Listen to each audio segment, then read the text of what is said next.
Bonjour, ici Guillaume Font, je suis psychiatre à la PHM et chercheur au laboratoire de santé publique de l'Université de la Timone. Alors aujourd'hui, j'aborde la question de la réponse aux reviewers.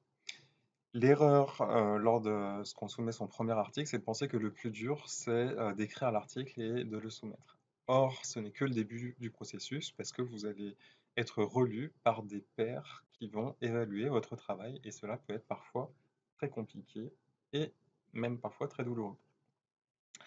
Alors, la première étape, c'est qu'au moment de la soumission, l'éditeur va vous demander de choisir vos reviewers. Alors, les critères de choix des reviewers, pour l'éditeur sont assez opaques. C'est-à-dire que certains éditeurs vont, suivre vos recommandations et puis d'autres pas du tout et c'est même la majorité des revues qui ne prend pas les reviewers que vous proposez. Alors, il y a quand même des moyens d'augmenter les chances que, l'éditeur choisisse les reviewers que vous proposez, puisqu'il va vous demander déjà une justification de la raison pour laquelle vous proposez les reviewers. Donc, si le reviewer a publié dans le domaine où vous publiez vous-même, évidemment, cela va être un très bon critère de choix de votre reviewer. L'autre chose, cela va être aussi que les reviewers ne soient pas de la même nationalité que vous. Sinon, il y aura un risque que vous les connaissiez, donc un risque de lien d'intérêt. Donc, plutôt préférer des reviewers de domaines étrangers. Faites très attention au fait que les personnes qui travaillent dans le même domaine de recherche que vous ne sont pas forcément des amis. Cela veut dire qu'il y a certaines équipes qui peuvent se placer en compétition avec vous et que si vous publiez des résultats qui sont contradictoires avec les leurs ou qui au contraire anticipent des résultats qu'ils souhaitaient publier, ils vont pouvoir chercher à s'opposer à votre publication. Donc faites très attention à cela. Et gardez à l'esprit que vous pouvez aussi vous opposer à 3 reviewers si vous avez identifié des personnes qui pourraient ne pas considérer avec bienveillance votre travail. Alors, dans la réponse au reviewer, gardez à l'esprit que le reviewer a toujours raison, quel que soit son propos. Donc, même si vous estimez que le reviewer n'est pas compétent, n'a pas compris, n'a pas lu l'article parfois, car cela arrive qu'il fasse un commentaire qui soit faux, parce que la réponse est déjà dans l'article. Dans tous les cas, il va falloir répondre avec diplomatie. Et donc, évitez d'ailleurs de répondre en frontal, toujours répondre que vous remerciez le reviewer et ou que vous êtes d'accord avec le reviewer. Il est très important de commencer chacune de vos réponses par cela, car cela signifie que vous avez pris en compte la demande du reviewer. Donc cela ne va pas de soi, cela ne doit pas être interprété à partir de votre réponse, il faut le dire clairement que vous êtes d'accord avec ce qu'il dit. Alors après, il y a des astuces pour être d'accord avec un reviewer qui dit des choses avec lesquelles vous n'êtes pas d'accord. Donc ce que je vous recommande, c'est déjà d'éviter de lui répondre directement. C'est-à-dire ne faites pas de blabla dans la réponse, ne commencez pas à vous justifier. Donc plutôt faites une modification directement dans votre manuscrit, parce que si le reviewer a fait cette remarque, c'est donc que votre manuscrit a manqué de clarté à un moment donné, que cela soit vrai ou pas. Donc, modifiez quelque chose dans votre manuscrit en rapport avec le commentaire du reviewer. Si c'est par exemple la phrase que le reviewer n'a pas lue parce qu'il a lu trop vite votre article, bah, vous la surlignez en jaune, vous la modifiez légèrement pour la mettre plus en évidence, par exemple au début d'un paragraphe, et vous dites voilà, donc nous avons mis mieux en évidence et nous avons modifié telle section et vous copiez-collez la section que vous avez modifiée. Et là, votre réponse est irréprochable.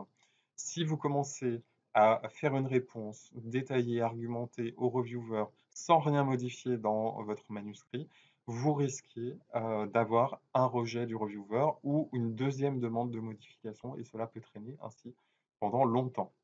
Donc faites très attention à cela.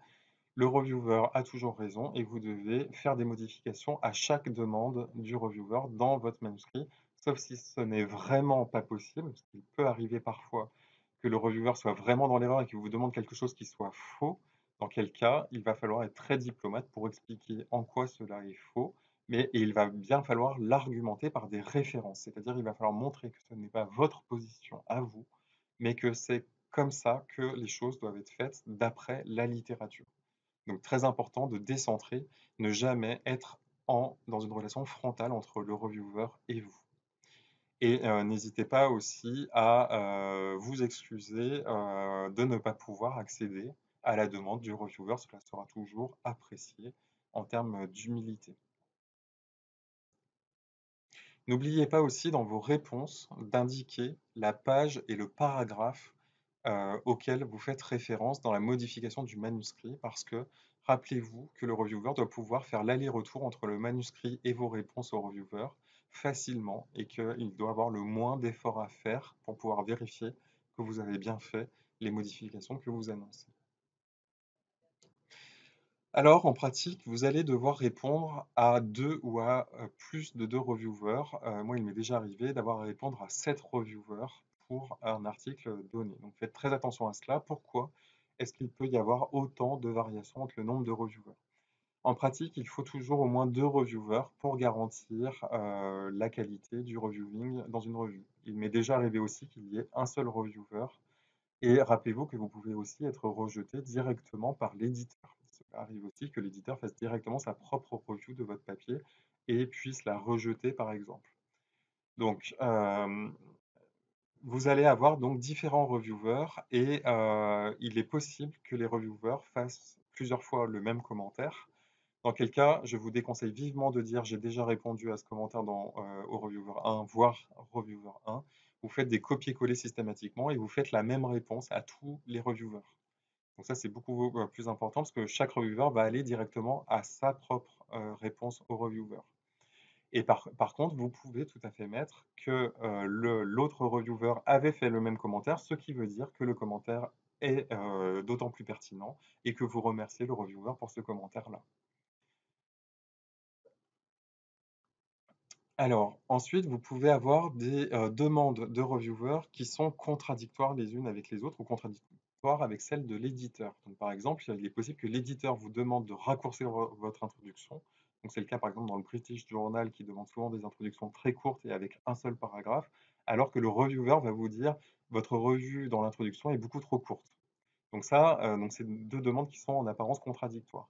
Donc ce que vous allez faire, donc vous allez essayer de jouer de diplomatie et donc rappeler au reviewer que l'éditeur vous a demandé cette contrainte-là et donc que vous êtes d'accord avec lui que l'introduction devrait être plus longue, mais que c'est comme ça, que c'est l'éditeur qui le demande. Et là, normalement, le reviewer acceptera votre réponse, que cela ne vient pas de vous, cela vient de la demande de l'éditeur.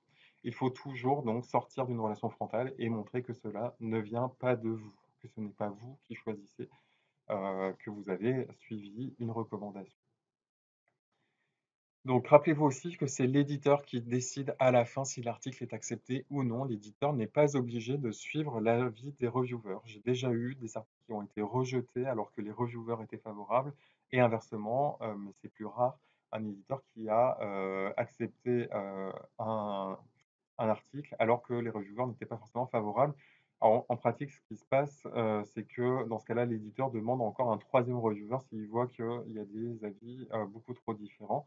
Et cela est de plus en plus rare parce que les éditeurs ont de moins en moins de temps. Donc en pratique, plus vous montez haut dans les revues et plus vous êtes rejeté immédiatement si l'un des reviewers a dit qu'il fallait rejeter votre article. Là, il m'est arrivé récemment, par exemple, que 5 reviewers reviewent mon article, 4 sont favorables, 3 étaient favorables, 1 demandait des modifications majeures, et le dernier rejette l'article uniquement sur des questions de forme qui, d'après moi, me semblent clairement injustifiées, parce que donc toutes les réponses à ces questions étaient déjà dans l'article.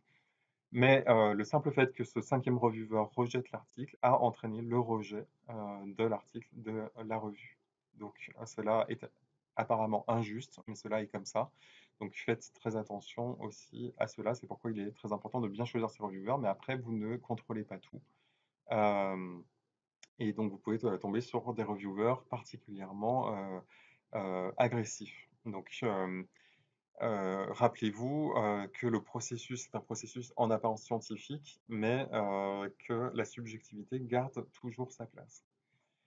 Donc pour, avoir, les réponses aux reviewers les plus agréables possibles, ce que je vous recommande, c'est, d'utiliser des codes couleurs différents en fonction, des différentes parties. Donc là, vous voyez en bleu foncé, donc ce sont les commentaires du reviewer, en bleu clair, c'est ma réponse et en jaune, ce sont les modifications dans le texte. Donc cela permet tout de suite, d'aller, à la question du reviewer et à la modification, correspondante dans, le texte. Alors pour, terminer, un petit mot pour vous rappeler qu'on juge l'expérience d'un chercheur au temps et à l'intensité de l'émotion suivant la réponse positive ou négative, de, la publication de son article dans une revue.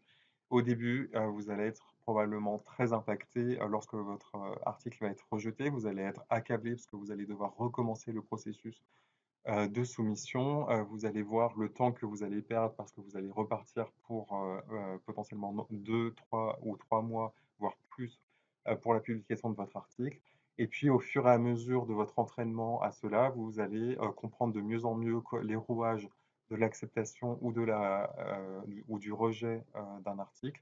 Vous allez comprendre aussi la durée, d'un processus de publication, qu'il est très rare qu'un article soit publié moins de 6 mois après sa rédaction. Et donc à partir de là, cela va vous enseigner aussi la patience. Et à la fin, vous allez simplement recevoir comme une information l'acceptation ou le rejet de votre article. Et vous allez tout de suite, en cas de rejet, réfléchir à la nouvelle revue à laquelle vous allez le resoumettre sans perdre de temps. J'insiste sur le fait aussi qu'il ne faut pas perdre de temps dans les processus de resoumission. Je travaille avec certaines personnes qui attendent parfois plusieurs semaines avant de resoumettre un article et ça, c'est très, très dommageable pour plusieurs raisons. D'une part, votre article peut se périmer, surtout si c'est un article de revue systématique ou de méta-analyse. D'autre part, si ce sont des données, que vous publiez, il y a d'autres équipes qui peuvent travailler dans les mêmes sujets et publier des résultats plus tôt. Et puis surtout pour vous-même, en fait, cela, vous donne un sentiment que le processus est vraiment long. Vous commencez à oublier ce que vous avez écrit dans l'article et vous devez y revenir à chaque réponse au reviewer et cela est très laborieux parce qu'il faut vous replonger dans l'article alors que vous êtes déjà passé à autre chose par ailleurs. Donc j'invite vraiment tout le monde à essayer de resoumettre le plus vite possible, à ne pas laisser un article dans votre ordinateur une fois qu'il est écrit, parce que, il perd de sa valeur avec le temps, et ça, c'est quelque chose qu'on n'a pas forcément à laisser.